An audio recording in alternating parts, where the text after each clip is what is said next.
Hello Scorpio, welcome to my channel. Thank you for joining me. Thank you for watching, liking, sharing and subscribing. I hope you enjoy the insights here in this reading. It is a general reading, so take what works for you. I have shuffled and laid out the cards. I deal with the 12 houses of the zodiac. So as the cards appear in each house, then that is the influence that is appropriate for you at this time. In the first house, we have the earth element, which is stability.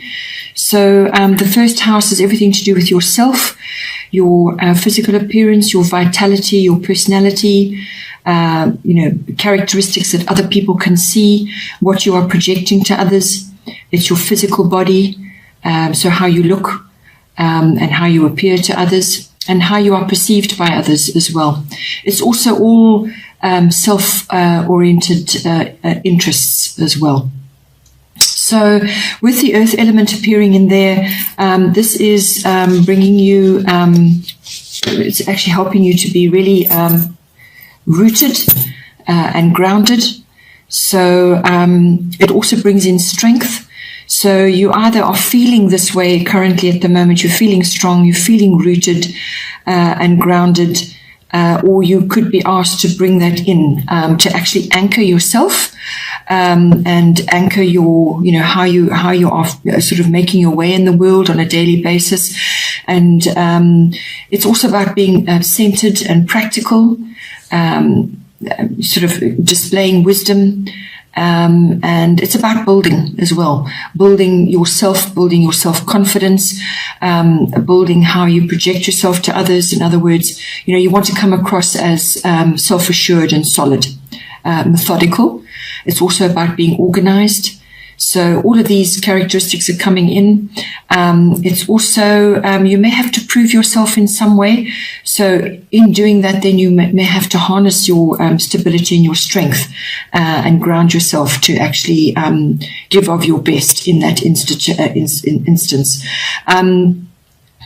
You could also be making very powerful connections at this time.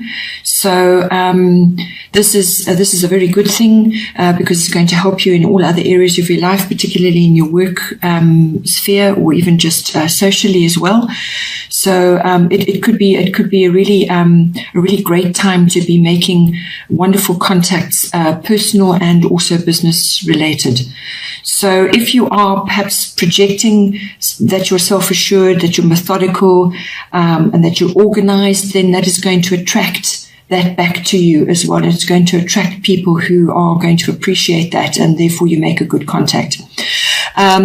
So also, if you're having to prove yourself in some way, then that will also get, you'll be noticed somehow. It could also be the flip side of this as being a little bit too stubborn, almost like fear of letting go, and being over materialistic. And when you're overly materialistic, you're not really living in the present. You want all of these other things all the time. But in actual fact, what you need to do is keep your focus here, stay grounded, keep your feet on the ground, and not be afraid to grow and to change how you do things or how you have been doing things in the past, because that also may bring contact and may bring powerful connections to you as well. Then in the second house, we have Aquarius. I know the second house is everything to do with your income, your money coming in, and your earnings, and it's also about your possessions, your property, what you own, land, real estate, that sort of thing. It's also about your self-worth and your values, what you value. So with Aquarius, I know this is not an overly emotional sign. So it's all about looking ahead to the future. So you will have to stay present. As I said, even with this, your other card you had in your first house, you must stay present. Yes, you can bear in mind the future and be looking at futuristic trends, what's coming up, or possibly even technology, keeping up with what's going on. So you're keeping your eye on the future and developments there, but you need to be looking here as well. Stay present with everything that's going on in those areas of your life. So it could be a money issue, it could be money things coming that you need to sort out or you need to be thinking about. But it's also about being practical. You can keep your eye on futuristic trends and see how things are going, and perhaps it's about what you want to purchase, where you want to put your money, and so on. You may be being exposed to futuristic ideals or people, and again, if you're making powerful connections, that could very well be helpful to you. Avoid emotional decisions when it comes to your money and what you own, and also about your values. Because you don't want to get put on the spot for something like that.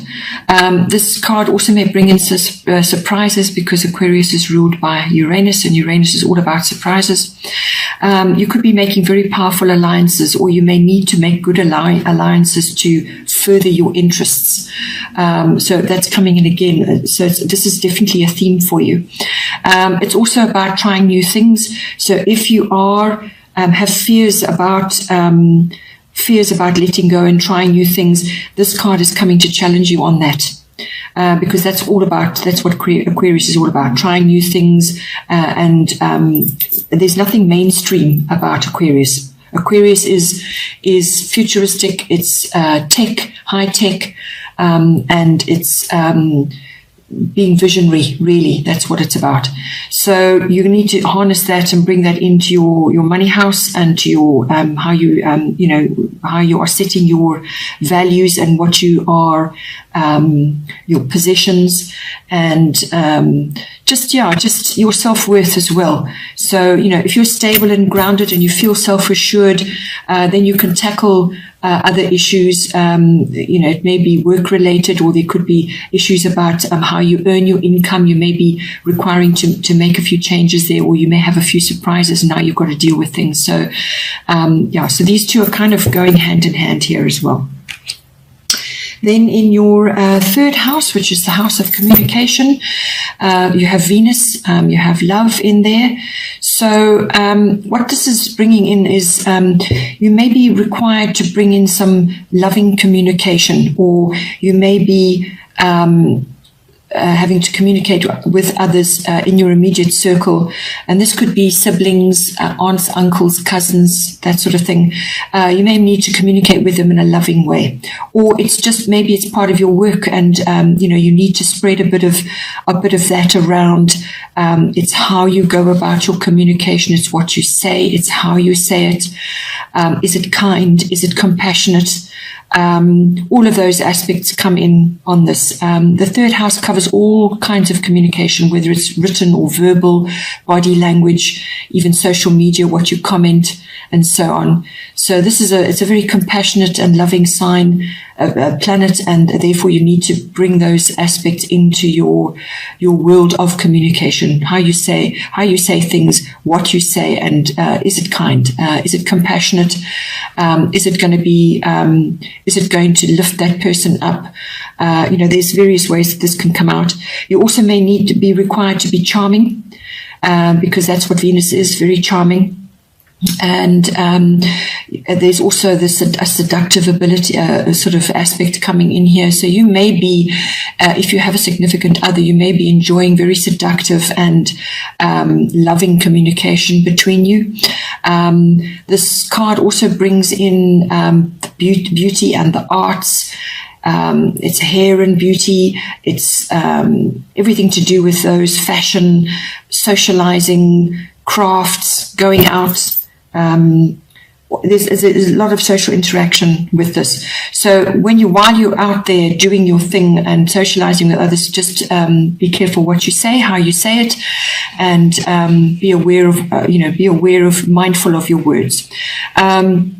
You may also be feeling quite attractive this time, or you may be emitting, sort of be quite attractive to others at the time, and you may be drawing in others to you to communicate with you. And if that's the case, then this could benefit you, because it says here already that you're going to be possibly, making alliances with others, and it's powerful connections and so on. And Venus is about attraction, so you need to draw that to you as well, and you can do that while this is appearing in this particular part of your chart.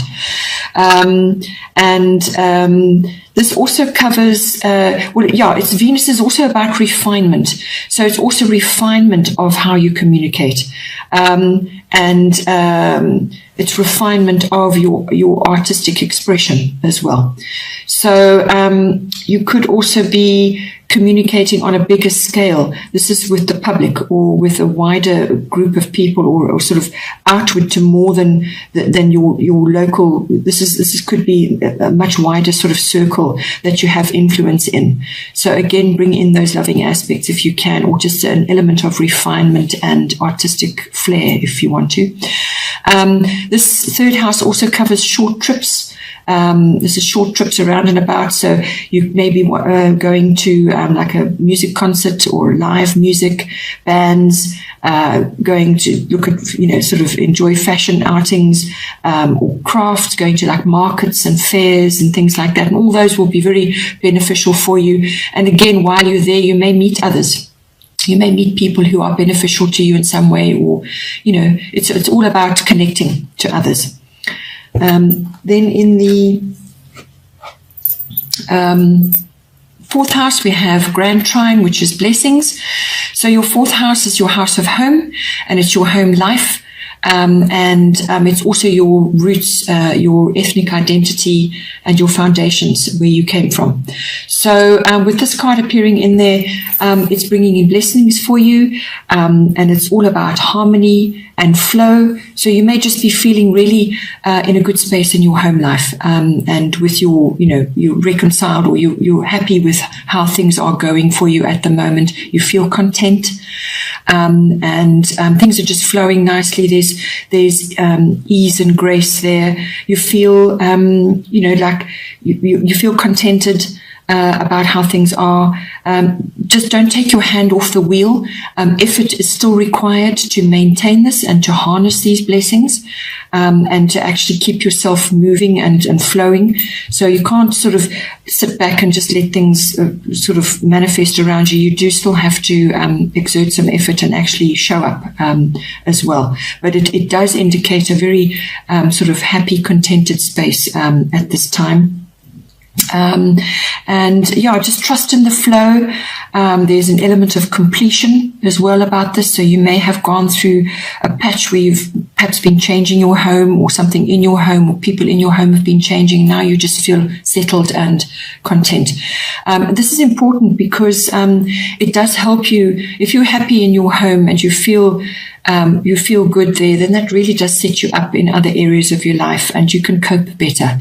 So this is something you need to maintain. You need to harness those blessings and really show your appreciation to those that do assist you in your home life as well.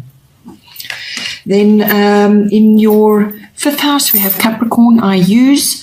So the fifth house is all about children, whether it's your children or children that you're involved with. It's the house of creativity. So this is your creative side. However you bring that in, it could manifest, and you don't necessarily have to be creative as in arts and crafts and things like that. This can be, as I said, creative in your manner, in your wording, in the activities that you plan. You could be creative with your children. So it's creativity. It's also the house of love affairs. It's the house of all forms of recreation, having fun, and sporting activities in general. So with Capricorn, I use what this is asking you is, what are your objectives and your ambitions with regards to any one of those areas? So, you may, if it's to do with children, you may have ambitious ideals with regards to your children. Just be careful with that. You need to steer your children, yes, but you can't overshadow them with your wants and needs. So it's about working together. You may be needing to provide structure for them, some kind of framework which they can use to move forward. It's a sort of a stability for them. Teach them how to use their resources, because this is about using your resources. I use. So whatever that is. So it's harnessing your resources, you putting them so using them in a structured way. You could be required to help your children in some way, or just to assist them. They could also be needing to develop goals and become systematic, or you could be. It's also about being diligent, applying yourself, hard work, and responsibility as well. And during all of this, gaining wisdom. So you could be gaining wisdom through helping your children, or they could be embarking on something, and you're now witnessing this in them, this sort of phase of life. If your children is not a focus for you, then it could be your creative side. It's about, as I said, harnessing your resources and making use of what is around you, and possibly helpful people. But just be careful with the I use section of it. As I said, you may be coming into contact with really powerful people or very helpful people to you. So honor them and honor what they're giving you, and then take what they are offering you and move forward with that. It could just be bringing structure into some creative project or something that you're required to sort of harness your creativity. It's about putting in a firm structure and building on solid ground for that. Right, Scorpio, well, I hope you enjoyed that, and good luck for the rest of the month, and take care, and I will see you next time.